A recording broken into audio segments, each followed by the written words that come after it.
రే సన్నీ రే లేపుకొచ్చాను రా, తరుముతున్నారు.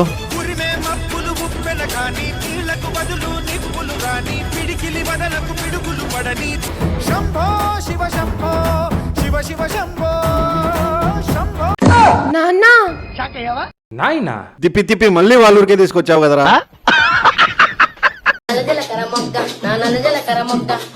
కొడతారేంటి ఇప్పుడా? యో ఆ అమ్మాయి మేజరు, ఆ అమ్మాయికి ఇష్టం వచ్చినట్టు పెళ్లి చేసుకోవచ్చు. నిజమే, ఈ ఊర్లో నేనేం చెప్తే ఏదో జరగాలి. చెప్పైతే నీకు అరగంట టైం ఇస్తున్నా. బ్రతిమలాడుకుంటావో ఏడుస్తావో నీ ఇష్టం. అరగంట తర్వాత నీ కూతురు ఎవరి పేరు చెప్తే వాళ్ళతో పంపించేస్తా.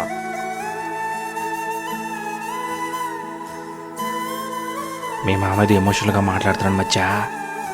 నీకు ఆ పిల్ల మధ్య మంచి మంచి మూమెంట్స్ ఉంటాయి కదా, చూపించరా ఆ పిల్లగా. బేబీ ఏదో వచ్చినోడా. ఏం చూపించావురా? ఓయో మామా. ఓరి నీ తొత్తన మెంగాను మనిషి వాళ్ళకి మనం గానుగా నువ్వు. ఎలాగో మా చెల్లి మా ఓడి పేరే చెప్తది. తర్వాత రే నిన్ను పైకేసి కొడతా నిన్ను. గుడి లాంటి ఇంటికి పోతావా, గుడిచేటతో పోతావా? నేను నాకు ఇష్టం లేదని చెప్తున్నా వాడే నన్ను కిడ్నాప్ చేశాడు. నేను మా నాన్నతోనే ఉంటాను.